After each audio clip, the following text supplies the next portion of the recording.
Top quality और consistent performance के लिए सिर्फ सिल्वर पंप नाम याद रखना। વિદેશી મીડિયાએ પણ પાકિસ્તાનના જુઠ્ઠાણાની પોલ ખોલી છે। ભારતીય કાર્યવાહીમાં પાકિસ્તાનના 6 એરફિલ્ડને નુકસાન થયું છે।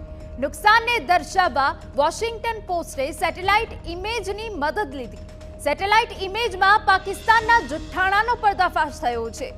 6 એરફિલ્ડના રનવે અને સ્ટ્રક્ચરને મોટા પાયે નુકસાનનો પુરાવો અમે આપને ટીવી સ્ક્રીન પર બતાવી રહ્યા છે।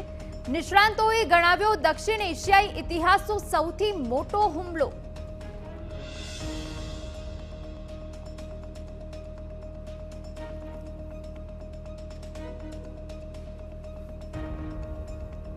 તો વિદેશી મીડિયાએ પણ પાકિસ્તાનની પોલ ખુલી છે અને જે નુકસાન કરવામાં આવ્યું છે એરફિલ્ડને તેની કેટલીક સેટેલાઇટ ઇમેજ જે જાહેર કરવામાં આવી છે। ભારતીય કાર્યવાહીમાં મોટા પાયે નુકસાન થયું છે। વોશિંગ્ટન પોસ્ટે રજૂ કર્યો નુકસાનીનો પુરાવો એટલે પાકિસ્તાન અત્યાર સુધી જે જુઠ્ઠાણું ફેલાવતો આવ્યો છે તેનો પર્દાફાશ આ સેટેલાઇટ ઇમેજથી કરવામાં આવ્યો।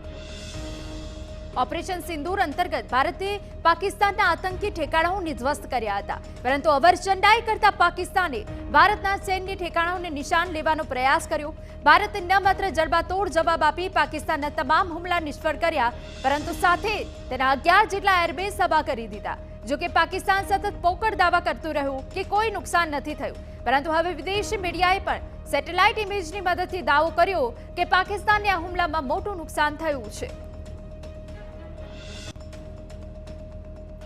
લગભગ 24 થી વધુ સેટેલાઇટ ઇમેજ અને હુમલા બાદના વિડીયોની સમીક્ષા કરતા સામે આવ્યું કે પાકિસ્તાન વાયુસેના દ્વારા ઉપયોગમાં લેવાતા 3 હેંગર, 2 રનવે તેમજ 2 મોબાઈલ ભવનને ભારે નુકસાન પહોંચ્યું છે।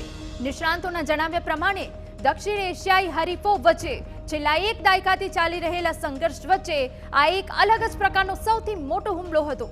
આ યુદ્ધ બાદ બધી જ બાજુએ ભારતીય વાયુસેનાની પ્રશંસા થઈ રહી છે।